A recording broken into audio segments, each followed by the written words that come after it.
Muy buenas tardes. A nombre del equipo del Museo Nacional de San Carlos, les doy la más cordial bienvenida a la Noche de Museos de Octubre.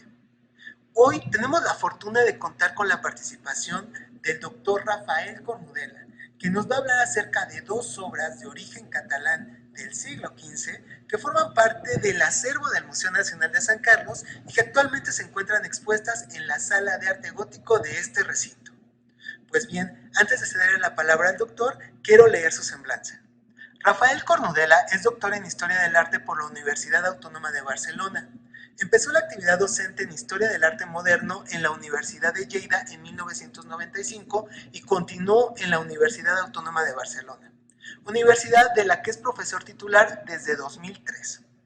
Ha ejercido buena parte de su actividad en el ámbito de los museos, como documentalista y como técnico superior del Gabinete de Dibujo y Grabado del Museo Nacional de Arte de Cataluña, del que ha sido jefe de área de arte gótico de 2007 a 2012.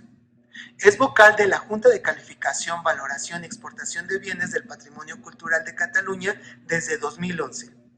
Desde junio de 2017 es miembro numerario de la sección histórico-arqueológica del Instituto de Estudios Catalanes. Pues bien, sin más y esperando que disfruten esta charla, los dejo con el doctor Rafael Cornudella. Ante todo, mis más sinceros agradecimientos al Museo Nacional de San Carlos de México y en especial a mi colega Mariano Mesa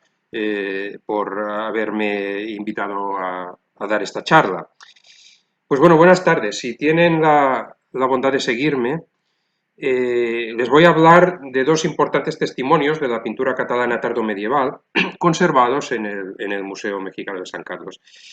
Uno de ellos de la primera mitad del siglo XV y el otro de la segunda mitad de este mismo siglo XV. Por otra parte, será el caso de que estas dos obras pictóricas proceden ambas del norte de Cataluña. La primera, esta que estamos viendo, la predela del retablo de San Miguel y de San Pedro, procede de la iglesia de San Miquel de la Seu d'Urgell, que era y es sede episcopal, de ahí el nombre de esta ciudad, la sede de Urgell. Y en cuanto a la segunda obra, de la que les hablaré más bien en la segunda parte de esta conferencia, con el tema del Cristo de la Piedad, del Cristo de Piedad, perdón, su procedencia no está documentada, lo cual hasta hoy ha dificultado su concreta adscripción a un centro o a un artista determinados, aunque, como les intentaré demostrar, pues creo que se puede atribuir con fundamento a un pintor anónimo que debió de trabajar en Perpiñán, la capital, principal capital del norte catalán, hoy día parte de Francia. Olvidemos, sin embargo, por un rato las actuales fronteras entre Francia y España, que desde mediados del siglo XVII dividieron desdichadamente Cataluña para situar el marco histórico en el que nos moveremos, que es el marco histórico de los últimos siglos de la Edad Media. En esta diapositiva les muestro un mapa político de la situación a mediados del siglo XII, en el momento en el que el conde de Barcelona, Ramón Berenguer IV, contrajo matrimonio con la heredera del reino de Aragón, Petronila, que era hija del rey Ramiro II el Monje, el rey de Aragón, con lo cual se produce en este momento la unión dinástica entre Aragón y Cataluña, dos territorios que de este modo unirán su destino político por muchos siglos. En el mapa pueden ver a la izquierda de color amarillo la extensión que en este momento tenía el Reino de Aragón, incluyendo las conquistas más recientes, conquistas a los árabes, claro, y en varios colores en la parte más oriental el agregado de los territorios catalanes que tenía su origen en los condados carolingios de la Marca Hispánica, los condados orientales, digamos, de la Marca Hispánica, unos territorios sobre los cuales los condes de Barcelona habían logrado una primacía que sería el fundamento de la unidad política de los catalanes. Una unidad que, por supuesto, tenía también otras bases, su contrapartida en una real unidad lingüística y cultural. En fin, por el motivo que fuere, ningún conde de Barcelona osó proclamarse o hacerse proclamar rey de los catalanes, rey de Cataluña, de modo que Cataluña nunca fue un reino, y tan solo podemos hablar de un principado bajo la soberanía o la primacía del conde de Barcelona. En todo caso, esta, digamos, debilidad constitucional intrínseca a Cataluña, pues no impidió que este territorio, que Cataluña, más poblado y con una economía también, en fin, más dinámica, fuese el principal motor dentro de la, digamos, federación dinástica de lo que más tarde se empezaría a denominar la Corona de Aragón, que es un término que aún utilizamos. Bien, este otro mapa corresponde a la situación en el año 1275. Este es el año en el que muere el famoso rey Jaime I el Conquistador. Como ven, los territorios peninsulares de la corona se han ampliado enormemente gracias a las conquistas del Reino de Mallorca y del Reino de Valencia, ambos arrancados a los musulmanes, con lo cual se completó la expansión ibérica de la corona de Aragón, que con los sucesores de Jaime I emprendería ya una, en fin, no menos espectacular expansión mediterránea hacia Oriente con la incorporación sucesiva de otros reinos y territorios mediterráneos. Sin embargo, este mapa que vemos también refleja otra cosa, refleja la partición de la herencia que Jaime I estipuló en su último testamento, después de varias dudas, el último testamento redactado en 1262, dejando a su primogénito, el futuro rey Pedro el Grande, el Principado de Cataluña y los reinos de Aragón y de Valencia, mientras que a su hijo menor, Jaime, le dejó el reino de Mallorca, junto con los condados pirenaicos del noreste catalán, es decir, el Rosellón, el Conflent, el Vallespir y la Cerdaña, y aún el señorío de Montpellier, un enclave pues, dentro del reino de Francia. Bueno, está claro que este agregado territorial del rey de Mallorca, que unía los condados pirenaicos con un reino insular en medio del Mediterráneo, pues no era un dominio fácil de gobernar y, por supuesto, tampoco fácil de conservar a largo término. Y, de hecho, su supervivencia del reino de Mallorca siempre estuvo amenazada y coartada por los deseos del tronco primogénito de Barcelona y de Aragón por recuperar estos territorios del rey de Mallorca, cosa que ocurrió definitivamente a mediados del siglo XIV con el rey de Aragón, Pedro Ceremonioso, que desposeyó de un modo bastante humillante a su pariente, el rey Jaime III de Mallorca. Pues bien, a pesar de esta breve duración del reino privativo de Mallorca, está claro que esta separación temporal de los condados del noreste de los condados pirenaicos del noreste de Cataluña respecto al resto del Principado de Cataluña les dio a estos condados del norte una cierta personalidad diferenciada. Me refiero pues, a estos condados del Rosellón, de la Cerdaña, el Conflent, del Vallespir, una personalidad que persistió de algún modo después de que Pedro Ceremonioso los reintegrara al Principado de Cataluña, desgajándolos del reino insular de Mallorca y incorporándolos a Cataluña toda vez que también pasaba a ser rey de Mallorca. que también incorporaba el reino insular de Mallorca. Bueno, tampoco debemos olvidar que por su situación geográfica estos territorios pirinaicos estaban más expuestos frente a las ambiciones expansionistas del rey de Francia, y también por la misma razón de vecindad geográfica eran más permeables a los intercambios culturales con el Languedoc y de hecho con el conjunto del reino de Francia. Con todo, la unidad de estos condados del norte con el resto de Cataluña estaba garantizada e incluso reforzada por incontables otros lazos, vínculos, empezando pues, por la comunidad lingüística a la que ya me he referido.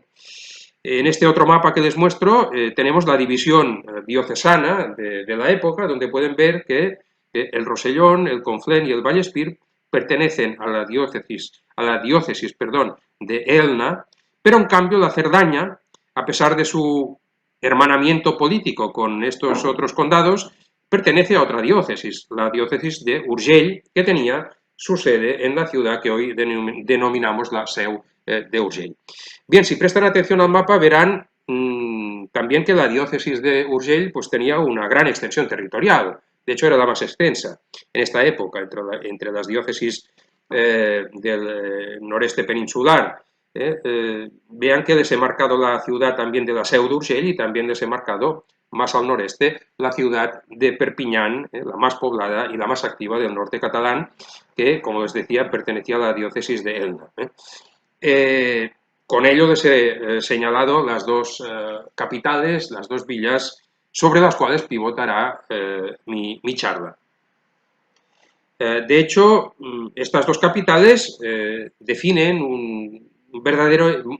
auténtico eje de comunicación que unía transversalmente las dos vertientes norte y sur de los Pirineos orientales. De hecho, y en efecto, partiendo de las playas del Rosellón y remontando el río Tet, se podía llegar al puerto de la Percha, que sin demasiado esfuerzo se podía vencer para llegar a Puigcerdà, la capital de la Cerdaña, y después se podía aún pues descender en dirección más hacia occidente por el valle del Segre, del río Segre, hasta la Seu d'Urgell e incluso pues continuar, ¿no? No hace falta decir que estas realidades geográficas, estas realidades culturales y políticas resultan fundamentales para enmarcar y para interpretar el patrimonio artístico medieval de las regiones catalanas pirenaicas. Una vez sentadas estas premisas, ya puedo focalizar pues, la primera parte de esta charla en la Seu d'Urgell, que esta sede episcopal, documentada desde el siglo VI, en época visigótica, una diócesis que al parecer no desapareció bajo dominio musulmán, aunque cierto es que al final del siglo VIII la ciudad fue arrasada por los árabes, por los musulmanes, para ser refundada poco después, en tiempos de Carlomagno, del emperador Carlomagno y de su hijo Luis el Piadoso, lo cual comportaría la consagración, entre otras cosas, la consagración de una nueva catedral en el año 819. Y algo más tarde, en el año 840, empezamos a tener noticias de otro templo, de otra iglesia dependiente de la sede episcopal, bajo la advocación de San Pedro y de San Andrés, aunque la advocación o la titularidad que prevalecerá será finalmente la de San Pedro. La villa o la ciudad de Urgell, de la Seu d'Urgell y su conjunto episcopal es lo que vemos en esta otra diapositiva. Este núcleo episcopal se renovará y se ampliará con otras iglesias en los 2 siglos siguientes. A inicios del siglo XI se produce una primera renovación y redefinición del conjunto arquitectónico catedralicio que comportó, entre otras cosas, una reconstrucción de la mencionada iglesia de San Pedro, al sur, situada al sur de la Catedral de Santa María, pero también la construcción de otras iglesias, la de San Miguel, la de Santa Eulalia y la de Santo Sepulcro, configurando un característico conjunto episcopal, un centro episcopal con varias iglesias. Resultado pues, de un impulso que arrancó en este momento bajo el mandato del obispo Armengol, que enseguida sería venerado como santo y sería de hecho canonizado. En todo caso, en fin, otro nuevo impulso constructivo y reconstructivo se producirá a partir del cambio de siglo, del tránsito al siglo XII, con otro obispo, Odón, Ot en catalán, otra personalidad religiosa importante, que también será venerado como santo y canonizado. Pues bien, la catedral que hoy vemos, aquí tenemos una vista del exterior, es la que se construyó en el siglo XII y que sufrió una restauración pues bastante polémica en el siglo XX. En todo caso, se trata de un notable edificio románico, una de las catedrales románicas catalanas que conservamos, junto con la de Elna, que también es románica, o las tardo-románicas de Tarragona y de Lérida. Esta es una imagen virtual de la iglesia de San Pedro, que también ha llegado hasta nuestros días, y que, como ven, se sitúa pues cerca de la catedral, más al sur de la catedral. Lo que ven al fondo es el ábside de la catedral y más cerca pues la iglesia de San Pedro. Es un edificio que fue construido básicamente en la primera mitad del siglo XI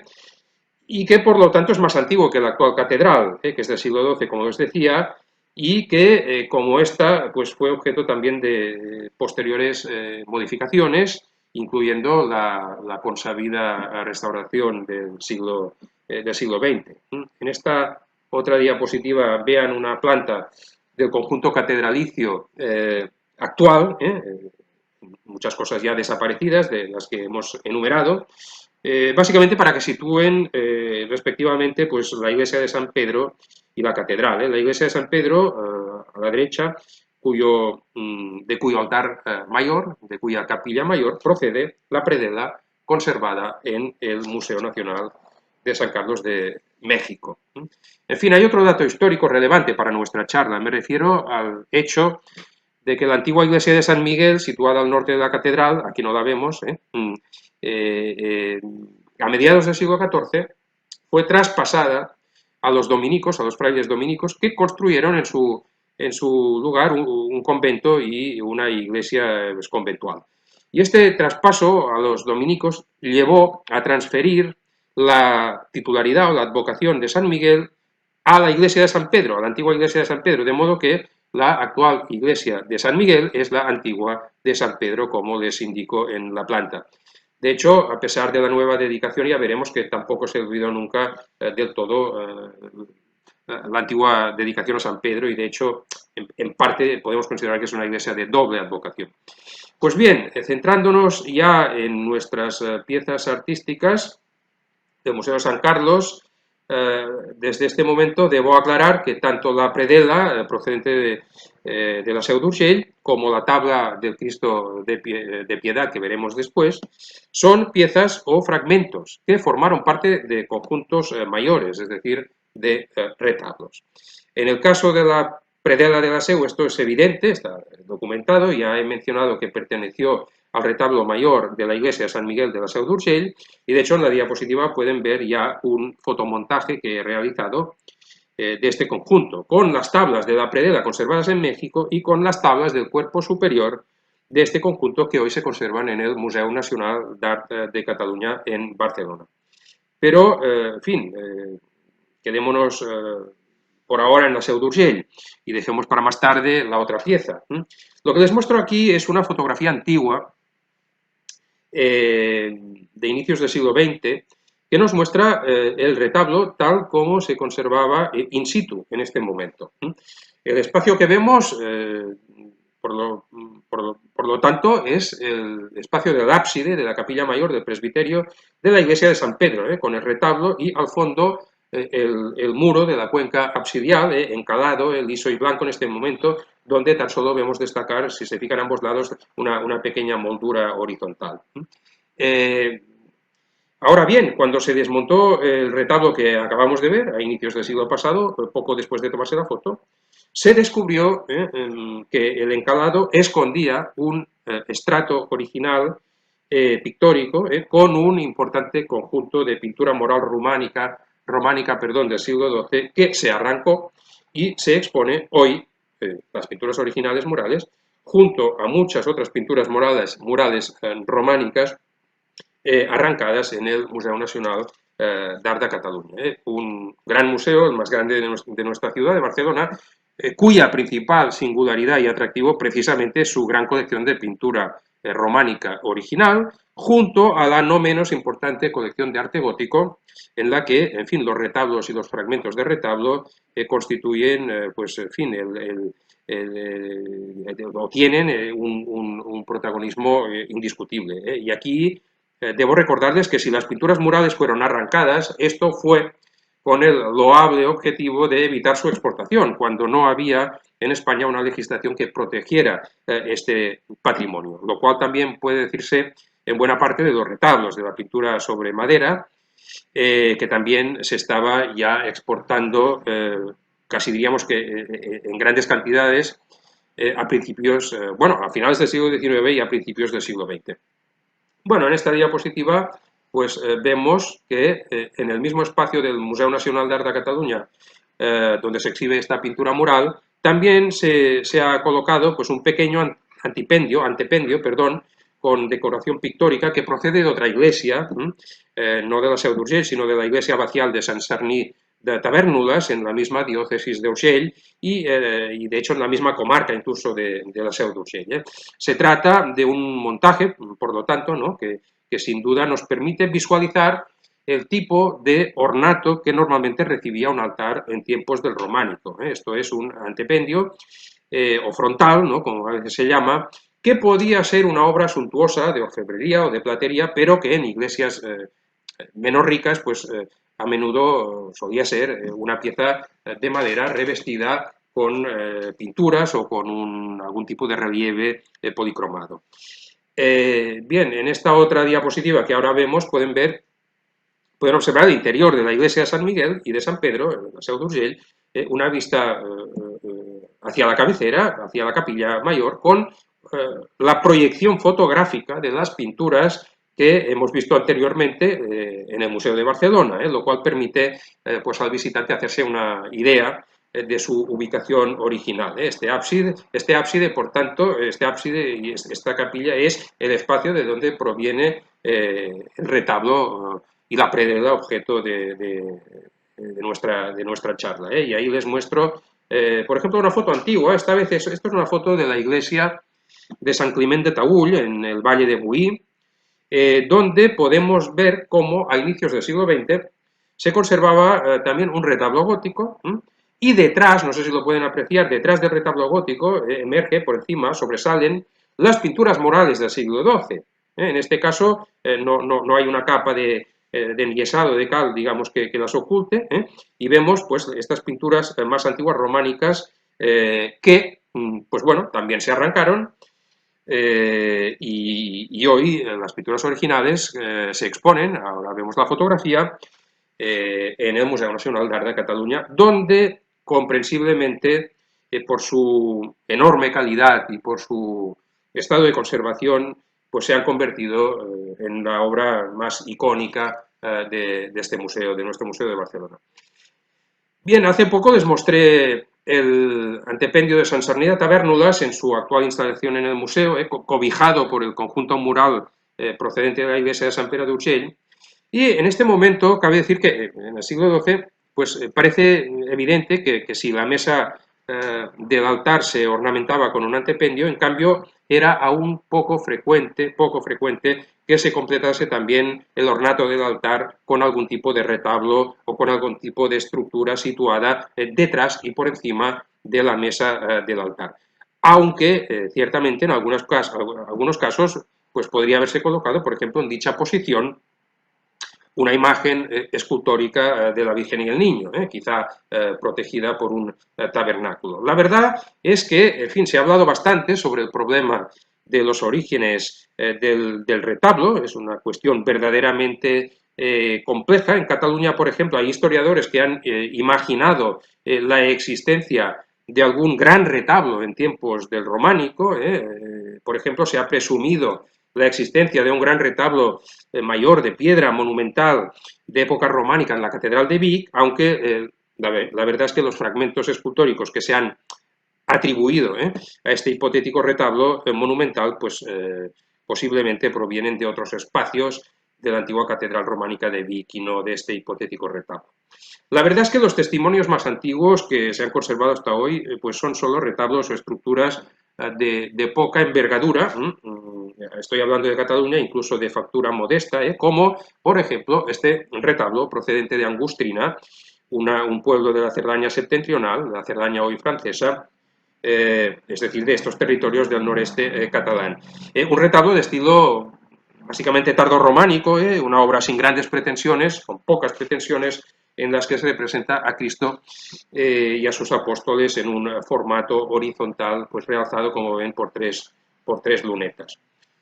Ahora bien, si al lado de este humilde retablo catalán de estilo tanto provinciano les muestro el célebre conjunto del altar dorado de Lipscher en Dinamarca, podrán comprobar que la tipología del retablo de la Cerdaña no dista mucho, no es muy distinta de una de las piezas de este conjunto de Dinamarca. Me refiero a la pieza horizontal situada detrás de la mesa, es decir, lo que es propiamente el retablo, con la misma iconografía, de hecho, Cristo y el apostolado, e incluso también en el conjunto danés con tres discretas lunetas, la del centro magnificando sin duda la figura de Cristo. En fin, casualmente de la misma iglesia rural de Angustrina procede también este tabernáculo con puertas que alojaba una imagen románica de la Virgen con el niño. Esto es un conjunto, por tanto, que ilustra la posibilidad que antes les he mencionado, es decir, la de la imagen tridimensional protegida por un tabernáculo que, bueno, como en este caso, podía tener pues unas puertas, ¿no?, con decoración pictórica que permitían ampliar así pues el conjunto iconográfico, los elementos iconográficos con escenas aquí pues de la Anunciación, vean, y de la Visitación, también de un estilo tardo-románico. En este caso, bueno, el tabernáculo con las puertas se conserva en el Instituto María de Arte Hispánica en Barcelona, mientras que, lamentablemente, la escultura de Virgen con el Niño fue objeto de un robo. Pues bien, estas piezas pictóricas de Angostrina, tardorrománicas, son obras probablemente de la primera mitad del siglo XIII, y cabe decir que durante este siglo, hasta mediados del siglo XIV, la pintura mural conservó su vitalidad e incluso su preponderancia en la decoración del interior de nuestras iglesias, incluyendo la capilla mayor o el presbiterio. Es verdad que la nueva arquitectura gótica que se originó en Francia tendió cada vez más a abrir grandes ventanales que se decoraban con grandes vidrieras, y por consiguiente restringió progresivamente el rol de la pintura mural. Pero bueno, recordemos que este modelo de la arquitectura gótica francesa pues se implantó en Cataluña en fechas muy tardías,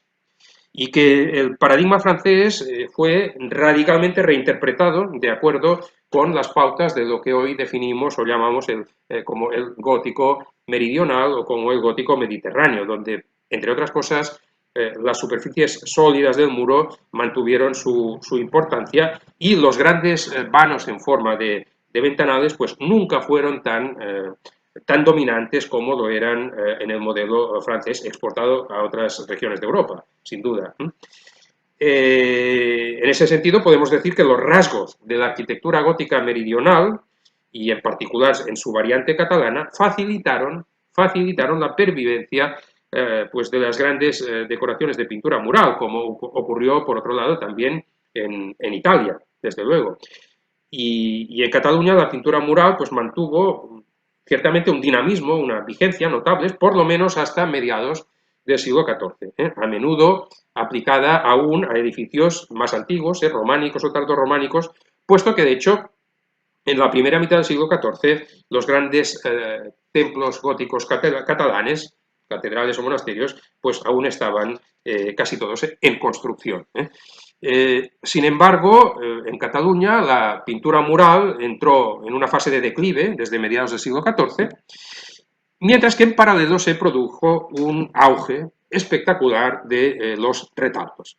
En este campo del retablo, pues al principio se ensayaron sin duda varias soluciones tipológicas, pero pronto se definió una tipología característica en Cataluña, lo que podemos llamar pues el retablo catalán, que a su vez parece estar en el origen del gran retablo hispano. un tipo de retablo que aparece a mediados del siglo XIV o poco después, y que a menudo se materializará como una gran estructura, como una gran pantalla, con un desarrollo característicamente vertical que podía ocupar todo el ancho e incluso todo el alto, o casi todo el alto de una capilla. Esto es lo que vemos, por ejemplo, en muchos retablos de los hermanos Serra, de la segunda mitad del siglo XIV, cuando este modelo catalán queda perfectamente codificado y empieza, de hecho, a expandirse por los otros territorios ibéricos de la Corona de Aragón. Me refiero pues a Mallorca, a las Baleares, o también al Reino de Valencia o al Reino de Aragón. El retablo que ahora vemos lo pintaron verosímilmente los hermanos Serra, quizá Jaume y Pere Serra, procede del monasterio aragonés de Sigena, se conserva hoy en el Museo Nacional de Cataluña y su estilo pictórico es un buen ejemplo del lenguaje de inspiración toscana y por lo tanto italiana que predominó en Cataluña a partir de la década de alrededor de los años 1330 y hasta el cambio de siglo, lo que los historiadores del arte llamamos el italianismo catalán. Los grandes retablos pues tendieron a sustituir la pintura mural como soportes idóneos para grandes ciclos, para grandes conjuntos iconográficos, que en la Corona de Aragón pues también tuvieron su espacio a veces en las vidrieras, un espacio más discreto, en contraste con las grandes vidrieras del gótico francés, pues que se habían difundido también en otros territorios europeos, incluyendo a Castilla, pues las vidrieras en nuestro ámbito tenían un papel más discreto, más limitado. Vean en esta diapositiva el interior de la iglesia de San Blas de Anento. Anento es un pueblo en la comarca del Campo de Daroca, actual provincia de Zaragoza, un testimonio aragonés en esta línea. Como ven, fíjense, casi toda o casi toda la superficie mural, incluyendo la nave y lo que queda detrás de este retablo, se decoró con pinturas murales hacia el segundo cuarto del siglo XIV, pero un siglo más tarde, en el siglo XV, a mediados del siglo XV, se construye este gigantesco retablo que estamos viendo, que oculta necesariamente las pinturas de la Capilla Mayor. Un retablo atribuido al pintor Blasco de Grañén, que es un destacado representante aragonés del estilo internacional. Un idioma pictórico, un estilo pictórico que, en fin, se cristaliza alrededor de 1400 y del cambio del siglo XIV al siglo XV con una importante componente septentrional de influencia franco-flamenca y que se impone sobre la tradición italianizante que desplazará en parte a la tradición italianizante que antes hemos visto representada por el retablo de Sigena de los hermanos Serra. Pues bien, después de esta digresión, podemos volver al retablo del altar mayor de la iglesia urgelitana de San Miguel, que, como os he dicho, hasta inicios del siglo XX permaneció en su sitio, aunque con ciertas manipulaciones y con alguna pérdida, como lo atestigua la vieja fotografía que volvemos a ver a la izquierda. Como ven, en la parte superior sufrió varias mutilaciones que alteraron su silueta, perdiéndose en esta parte pues todas las piezas del guardapolvos, de este marco que se llamaba guardapolvos, pulseras de polvo, pols en catalán, que en cambio, mientras que en cambio se conservaban la parte lateral, los montantes laterales de este guardapolvo, ¿no? Bueno, y desde luego también la predela, lo que en catalán en esta época se llama el bancal, de banco, bancal, sufrió pues mutilaciones y pérdidas, ¿no? A la par que el montaje que vemos en esta instalación atestiguada por la foto del siglo XX, pues el montaje resultaba absurdamente arbitrario. Por un lado, se cortaron por la mitad las dos escenas más centrales y estas mitades se recolocaron en los extremos. He intentado hacer un esquema de lo que ocurrió, ¿no? Y por otra parte, podemos suponer que se eliminó del centro de la predela, se eliminó el armario para la reserva, o la reserva de la hostia consagrada, el tabernáculo eucarístico, un elemento que en esta época, en Cataluña, nunca o casi nunca faltaba en un retablo de un altar mayor, como es este caso. Insisto en esto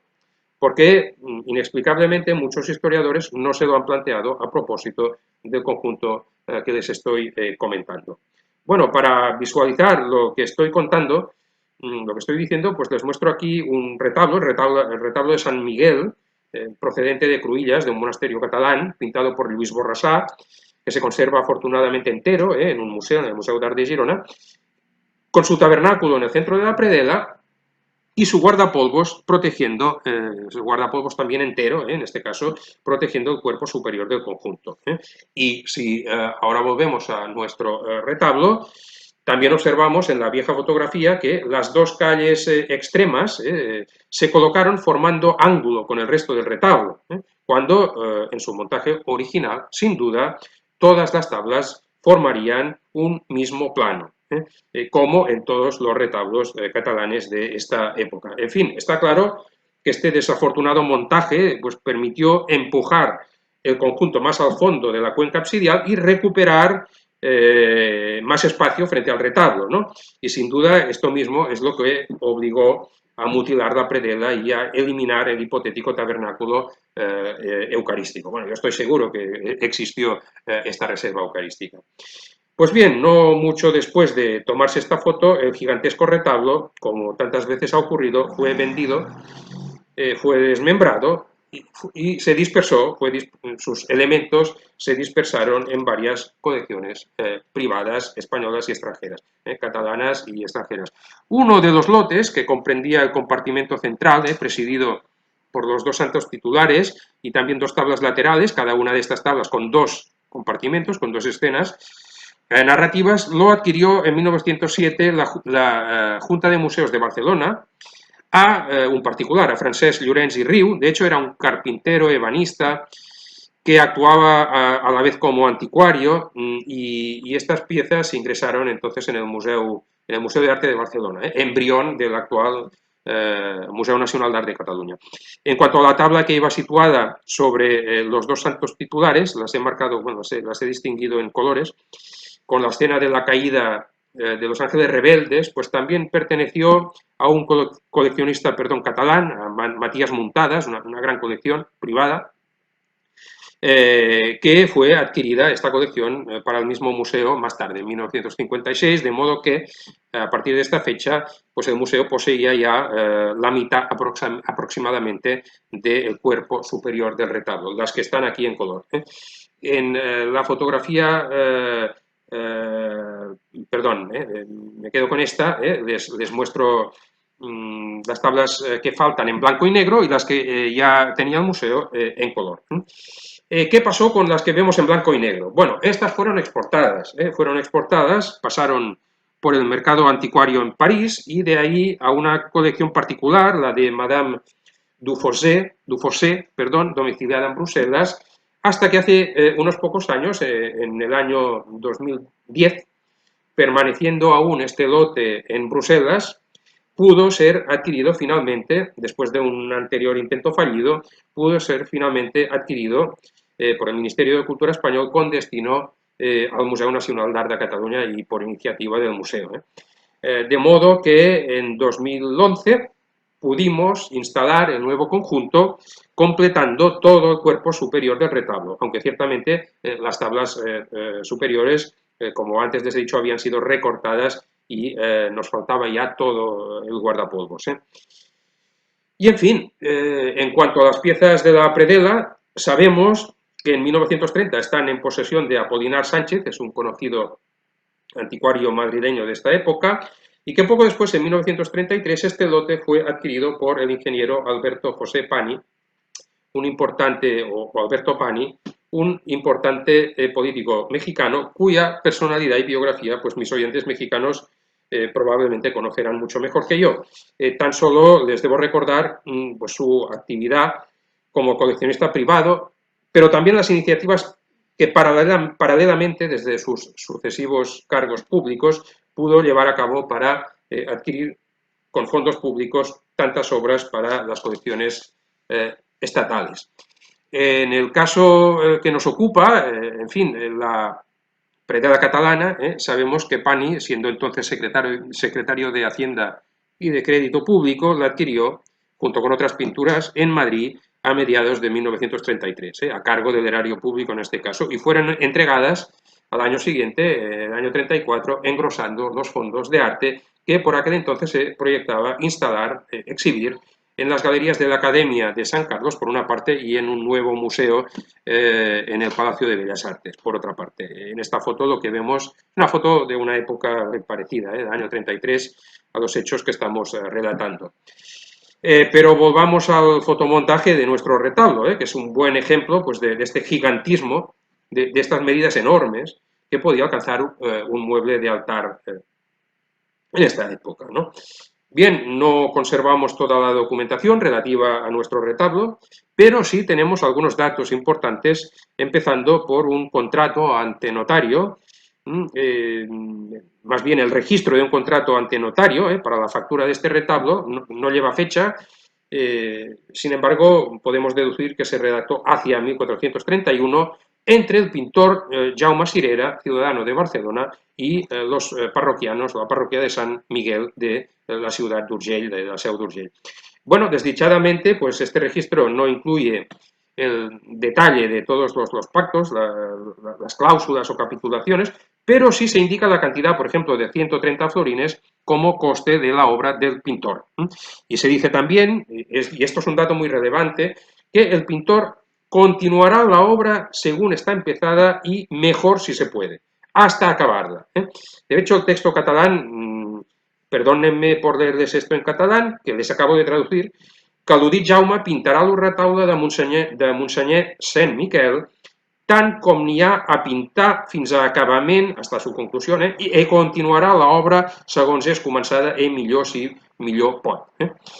Bueno, esto es fundamental porque, en efecto, el análisis estilístico del conjunto que estamos viendo revela, sin lugar a dudas, que la predela fue pintada en un estilo claramente distinto y más arcaico que el estilo de los compartimentos del cuerpo superior del retablo,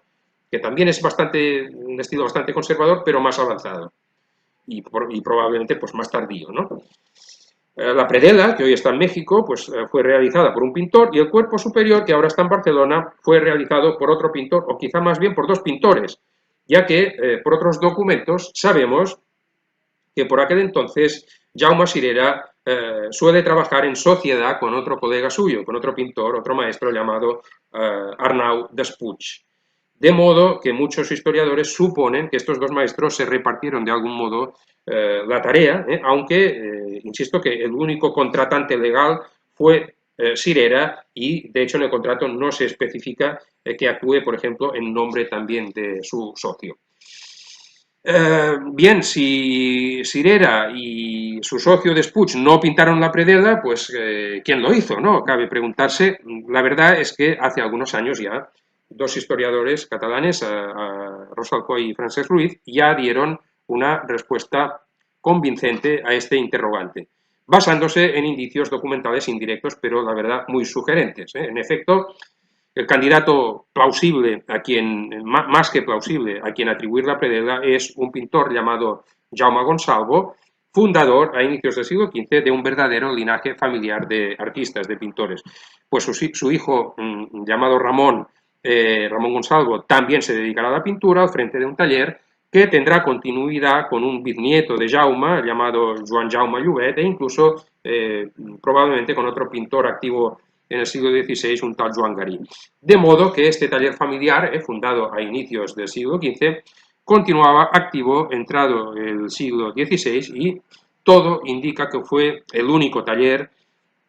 capaz de asumir grandes obras pictóricas que funcionó de una manera estable en la ciutat d'Urgell, en la Seu d'Urgell. Podemos deducir en este sentido pues, que el mercado artístico de la Seu d'Urgell permitió la subsistencia de un taller, pero probablemente no de más de un taller a lo largo de este largo periodo, ¿no? En todo caso, hay que reconocer que la escuela urgelitana de los Gonsalvo parece haber sido, pues en buena parte, una prolongación, en términos estilísticos, de la escuela barcelonesa, ya que otros documentos sugieren, aunque no prueban de una manera concluyente, pero sí sugieren que tanto Jaume Gonsalvo como su hijo Ramón debieron de hacer en Barcelona su aprendizaje profesional, o al menos parte de él. En mayo de 1403, Jaume Gonsalvo está documentado, en efecto, como ciudadano de Barcelona en una escritura notarial donde actúa como testimonio, lo cual sugiere que debió de formarse en dicha capital catalana para establecerse más tarde en la Seu d'Urgell, donde empieza a estar documentado al cabo de unos meses, en el mismo año, o 1403 o 1404.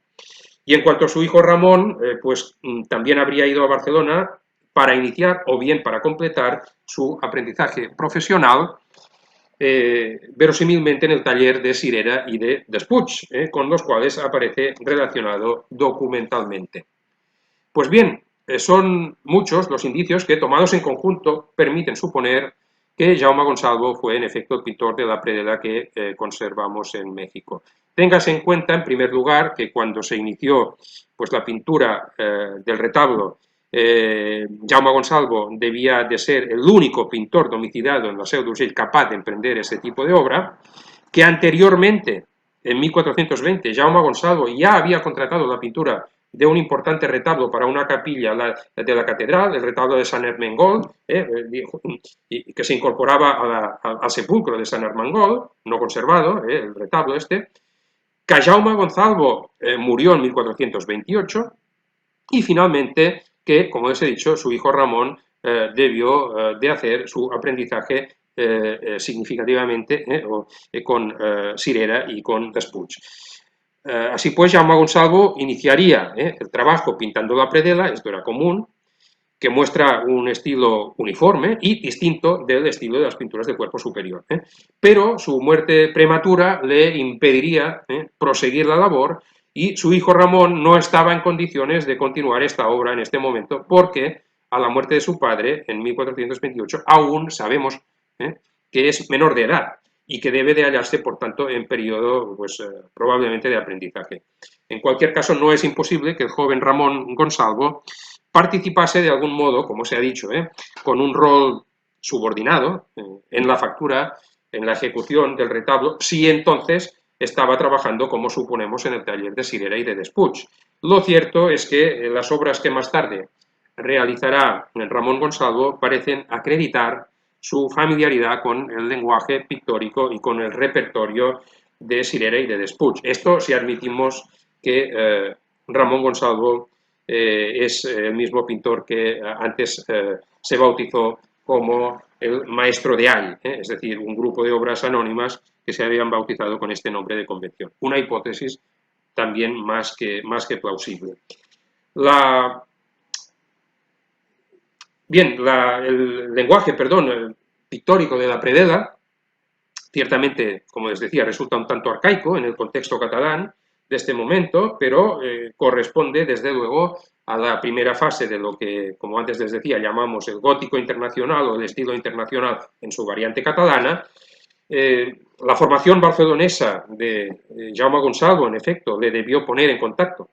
con la primera etapa de Lluís Borrassà, el Borrassà, digamos, de los últimos años del siglo XIV, y también con otros pintores como Jaume Cabrera o probablemente también con otros pintores avanzados como Grau Janer, innovadores, como Grau Janer o como Rafael d'Astorrents. Bien, aquí vemos las tres escenas de la sección, en esta diapositiva, de la sección izquierda de la predela, de izquierda a derecha, San Jorge luchando con el dragón, la conversión de San Pablo y finalmente la imagen del Cristo de Piedad flanqueado por la Virgen y San Juan Evangelista. Y en verdad los compartimentos de la predela, estos y los que veremos después, pues configuran un conjunto interesante por la riqueza y por la aparente disparidad de sus temas iconográficos. Es una cuestión que deberá de estudiarse más a fondo en el futuro, pues explorando, por ejemplo, sus eventuales conexiones con las advocaciones de los altares secundarios de la Iglesia, San Miguel y San Pedro, las reliquias o otras cuestiones que pudiesen motivar pues, estas dedicaciones, ¿no? En fin, las dos escenas de San Jorge y de San Pablo, como ven, pues tienen en común el hecho de ser episodios secuestres, con jinetes, ¿no? Y hasta se produce un efecto un tanto pintoresco, si no cómico, como de secuencia narrativa, aunque, por supuesto, pues el primer jinete que cabalga su montura es San Jorge, luchando con el dragón, y el que a continuación cae violentamente de su montura es el apóstol Pablo en el momento de su iluminación, de su conversión, ¿no? De distinta naturaleza, no narrativa, más bien simbólica, es el tema de este otro compartimento, ahora lo vemos en detalle. El Cristo de Piedad, la Imago Pietatis, lo podemos llamar también en castellano varón de dolores, aunque sería, en fin, esta denominación es un tanto más problemática, pero bueno, se trata de un tipo icónico del Cristo muerto, de origen indudablemente bizantino, que se difunde en Occidente con mucha fuerza, quizá un poco antes, pero con mucha fuerza a partir del siglo XIV. Sea como fuere, este tipo ya había arraigado en Italia, ya se había difundido en Italia cuando un bello ejemplar bizantino en mosaico, que vemos aquí a la izquierda, devino propiedad de la Basílica Romana de la Santa Croce en Jerusalén, donde este icono fue promocionado como un original, asociándolo a un relato, a la leyenda de la misa del Papa Gregorio el Grande, según el cual, en el momento de la consagración eucarística, pues Cristo se habría aparecido, el oficiante era el Papa, Cristo se habría aparecido en el altar para demostrar a los incrédulos la presencia real del Hijo en la hostia consagrada. Esto es el misterio de la transubstanciación. Una leyenda tardía esta leyenda gregoriana, que también acabó plasmándose en la iconografía, como ven a la derecha, sobre todo durante los siglos XV y XVI, y me place mostrarles a la derecha, cuando buscaba ejemplos, pues me tropecé con este ejemplo mexicano, bien conocido por otro tema, en este caso un mosaico de plumas, vemos dos tipos de mosaicos de la época colonial, de mediados del siglo, bueno, está fechado por la inscripción en 1539 y se conserva en un museo provincial francés. Bien, lo relevante es que esta fórmula iconográfica podríamos llamarlo el retrato de Cristo muerto, se reinterpretó en Occidente con una gran originalidad, con multiplicidad de variantes, añadiéndole a menudo una o más figuras, como la Virgen y San Juan, y convirtiéndolo en una genuina imagen destinada a lo que los historiadores han venido a llamar pues, la devoción contemplativa, a una contemplación de tipo, digamos, inmersivo, una imagen más o menos compleja, según las variantes, en la que el foco pues siempre es, claro está, el Cristo muerto pero erguido, con los estigmas de la pasión, una especie de muerto vivo que expresa pues, de un modo eficaz la paradoja, o si lo prefieren, el misterio de la muerte de Dios Hijo en la cruz, la muerte y a la vez el triunfo sobre la muerte. En nuestra predela, como estamos viendo, pues el Cristo de Piedad, la Imago Pietatis, está flanqueada por las figuras sedentes y plañideras de la Virgen y de San Juan Evangelista, que pues se habían añadido al tema de la Imago Pietatis, sin duda extrayéndolos de la escena del Calvario. Y al fondo no solo tenemos la cruz, sino también otros instrumentos de la pasión, los Arma Christi, los emblemas de la pasión de Cristo, incluyendo aquí también la Verónica de Cristo, la vera icona o la verdadera faz de Cristo milagrosamente impresa en un lienzo. Pues bien, este tema funcionó a menudo como imagen de devoción autónoma en Europa, es cierto, en la Europa cristiana, pero también se integró en contextos o conjuntos iconográficos más amplios, y en el caso de nuestros retablos catalanes se situó casi siempre en el centro del bancal, en el centro de la predela, donde asumía un evidente significado eucarístico, precisamente en el mismo sentido de la leyenda gregoriana. En esta diapositiva les muestro otro retablo atribuido a Jaume Cirera y a Bernat Despuig, el retablo de San Miguel y de San Juan Bautista de la iglesia de Sant Llorenç de Morunys,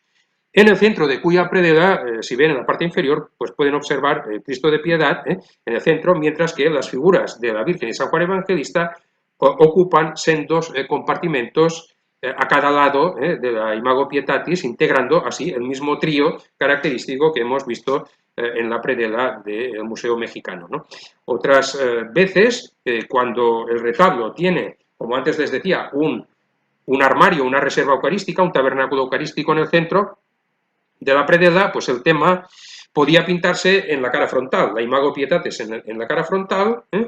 y podían pintarse también la imagen de la Virgen y de San Juan Evangelista en las otras dos caras laterales. Esto es lo que vemos en este tabernáculo desgajado de un retablo sin duda que se conserva en, el museo en uno de los museos de Sitges, no lejos de Barcelona. En los retablos catalanes, por lo tanto, la Imago Pietatis se asocia con la Eucaristía, y las más de las veces directamente con el tabernáculo eucarístico, y así se integra, como les decía, en un conjunto mayor que podía ser visto con mayor o menor comodidad por los que asistían a misa, o por una parte de los que asistían a la misa, pero, en mi opinión, también cabría subrayar que el clérigo oficiante era necesariamente el espectador pues, privilegiado, el más cercano, que podía entablar, digamos, un diálogo casi íntimo con esta imagen inmersiva que denotaba la presencia real de Cristo en la sagrada forma, una imagen que cobraba todo su sentido en el momento nuclear del ritual litúrgico, en el momento de la consagración y de la sucesiva pues, elevación de la sagrada forma. Pues bien, en el caso de nuestra predela, lo que yo supongo es que en el centro hubo, como les decía, un tabernáculo eucarístico de este tipo, ¿no? Pero en este caso sin imágenes figurativas, de modo que el tema del Cristo de Piedad, la Imago Pietatis, tuvo que desplazarse hacia un lado, una solución, ciertamente, lo admito, poco frecuente, que ha sorprendido e incluso ha despistado a algunos historiadores. Quizá se acuerden que hace rato hemos visto un tabernáculo de este tipo, sin imágenes, en el retablo de San Miguel de Lluís Borrassà, que procedía del monasterio de Cruïlles. Bueno, en la parte derecha, prosigamos, de la predela tenemos otros tres compartimentos que completan esta impresión de una cierta disparidad, de una cierta asimetría incluso de los temas iconográficos, de los contenidos iconográficos de la predela. De izquierda a derecha aquí tenemos la resurrección, la aparición de Cristo a María Magdalena, en Noli Tangere, y por fin la tercera escena no narrativa con tres santas sedentes, Catalina de Alejandría, Ágata y Lucía. Bueno, tres santas muy populares, especialmente la primera y la tercera, aunque aquí, desde luego, Santa Ágata pues se le da preeminencia, pues se la coloca en el centro y esto sin duda tendría alguna explicación, ¿no? Y por lo que respecta a las escenas de la resurrección y del Noli Tangere, pues cabe decir que configuran una breve secuencia narrativa de dos episodios posteriores a la muerte de Cristo. Por otra parte, como les decía, pues está claro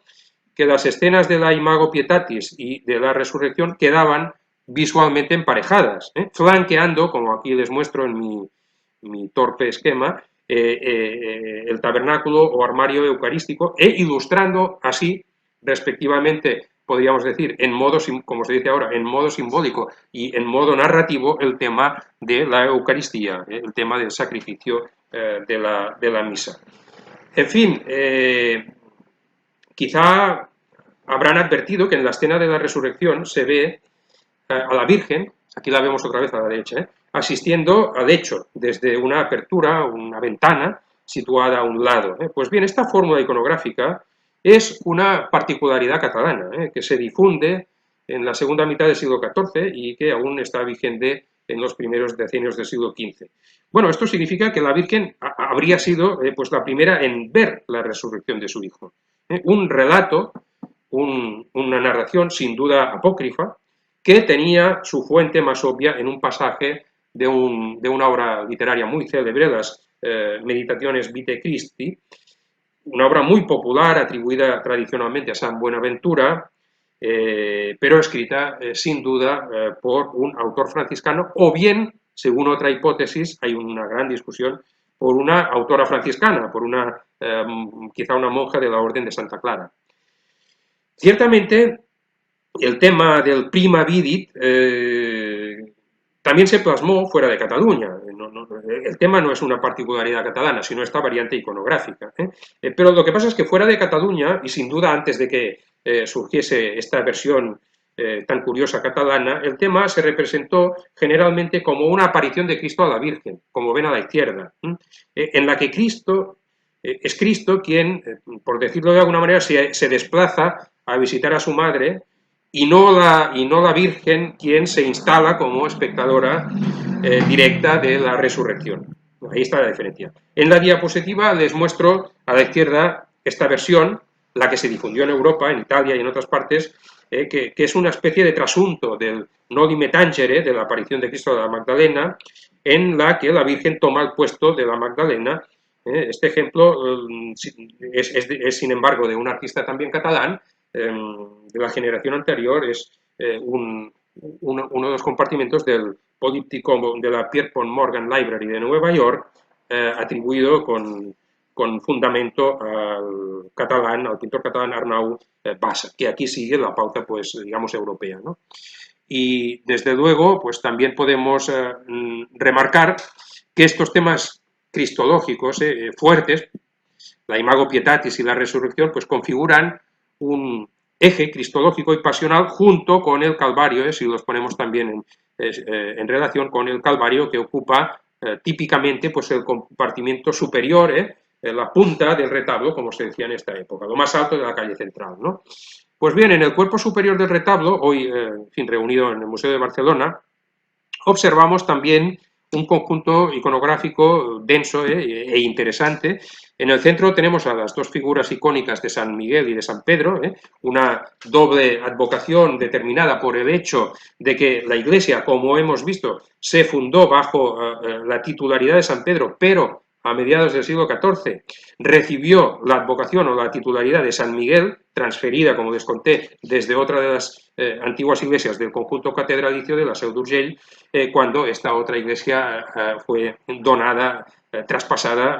a los dominicos, ¿no? Como era típico de nuestros retablos hagiográficos, pues estas figuras icónicas se complementan con escenas de la vida de los santos. A la izquierda, 4 escenas de la leyenda del Arcángel, y a la derecha 4 escenas de la leyenda de San Pedro. Bueno, en fin, el gran tamaño del retablo sin duda permitió completar y complementar, mejor dicho, estos dos ciclos hagiográficos que acabamos de ver con otros contenidos iconográficos que ocupan los compartimentos del registro más alto y también del compartimento de la punta, como os decía. Bueno, en la punta ya lo he dicho, el tema del Calvario, y debajo del Calvario la escena más dinámica aún de la lucha entre los demonios y las huestes o ejércitos celestiales, bajo la, digamos, presidencia de Cristo en su trono celestial. Observen cómo los demonios se precipitan hacia la boca del infierno, representada aquí como una gran boca de Leviatán. Estos ángeles caídos, que se convierten en demonios. Y bien, los otros 4 compartimientos superiores, a ambos lados, se reservaron, como ven, para un ciclo dedicado a los gozos de la Virgen, los goig, como se llama en catalán, de la Virgen. A un lado, a la izquierda, la Anunciación y el Nacimiento, 2 gozos pues relativos a la infancia de Cristo, y al otro lado, a la derecha, el Pentecostés y la dormición, la muerte, la dormición o tránsito de la Virgen. Esto es 2 episodios posteriores a la muerte de Cristo. Un ciclo, por consiguiente, de 4 escenas de gozo, a las que, de hecho, podemos añadir la resurrección que ya hemos visto en la predela, y con más razón teniendo en cuenta que en esta escena de la predela se incluía también a la Virgen, de acuerdo con el relato que les he comentado del Prima Vidi. Concluyendo, pues cabe remarcar por fin que quien dictó el programa iconográfico quiso que los distintos hilos narrativos y los distintos ejes temáticos se entretejiesen para dar así mayor cohesión al conjunto. Ya he señalado antes este eje cristológico tradicional que incluye el Cristo de la Piedad y la resurrección de la predela, pero también el Calvario de la punta e incluso la escena de la lucha de los ángeles contra los demonios, presidida en lo alto por la figura de Cristo, en majestad, ¿no?, en su trono. Y si prestamos atención a los ciclos hagiográficos de nuevo, pues vemos, por ejemplo, que San Pedro, con las llaves del cielo, está presente, por ejemplo, en la escena del pesaje de las almas, por San Miguel, la psicostasis, y que Cristo se hace presente en 3 de las 4 escenas del ciclo hagiográfico de San Pedro. Es decir, vemos a Cristo también en la vocación, desde luego, en el Quo Vadis, desde luego, porque es una figura protagonista, e incluso en el martirio de San Pedro. Esto no es raro, pero no es necesaria la presencia de Cristo, pero aquí pues, se optó por esta variante donde Cristo aparece además flanqueado por dos ángeles, lo cual incrementa también la presencia de los ángeles, redundando pues, en la dedicación pues, al arcángel San Miguel, ¿no? Y en fin, a la hora de elegir pues, los dos gozos de la Virgen, yo creo que también se quiso acentuar el protagonismo de los apóstoles, incluyendo, por consiguiente, entre ellos a San Pedro, ¿no? Pues se optó por el Pentecostés, como os decía, y por la dormición, dos escenas en las cuales la Virgen aparece rodeada por el colegio apostólico. Pues bien, este entrelazamiento y también este equilibrio de los temas iconográficos compensa, de algún modo, la relativa dispersión y la asimetría que antes he remarcado en relación con los contenidos iconográficos de la predela. Y en este sentido, a mí no me extrañaría, perdón, que hubiese habido un cambio de rumbo, un cambio de dirección quizá en el dictado del programa iconográfico, más teniendo en cuenta la discontinuidad documentada en la realización del retablo, interrumpida verosímilmente por la muerte inesperada de Jaume Gonsalvo, ¿no? En todo caso, una valoración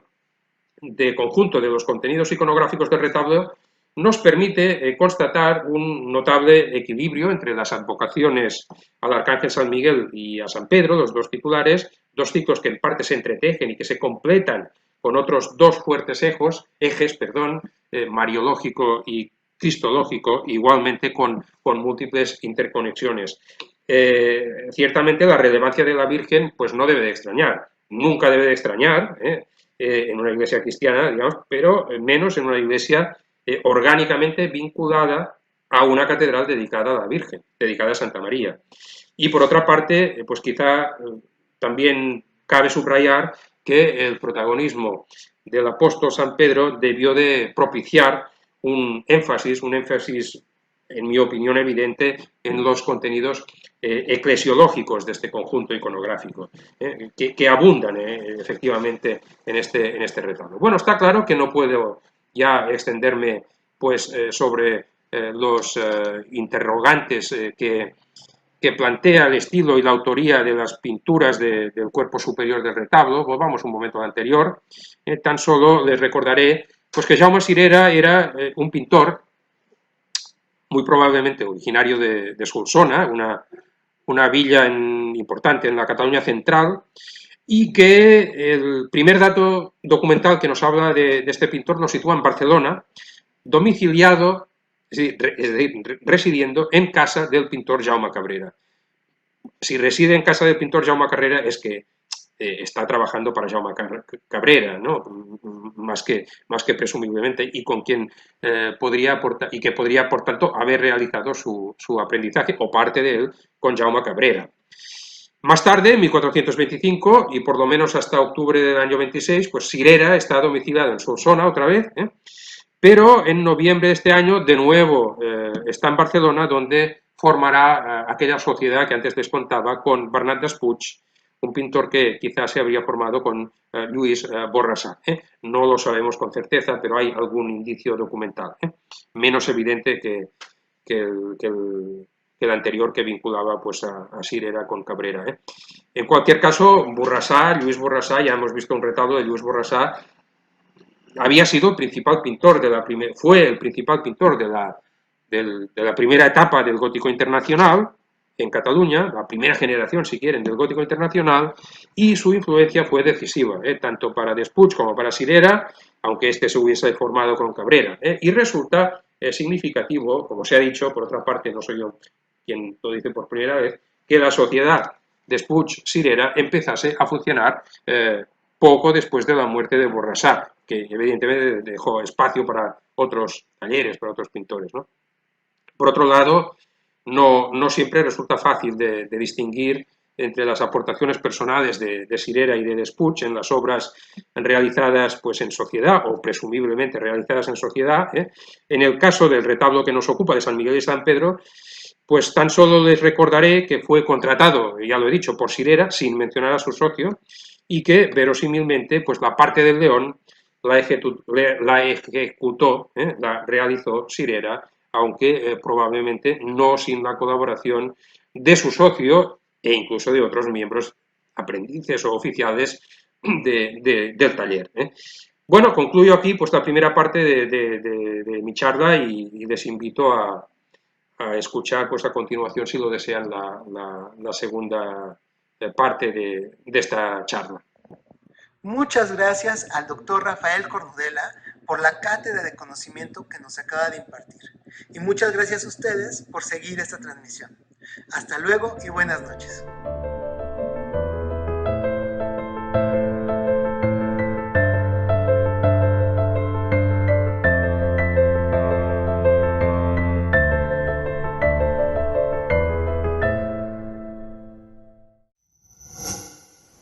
Gobierno de México.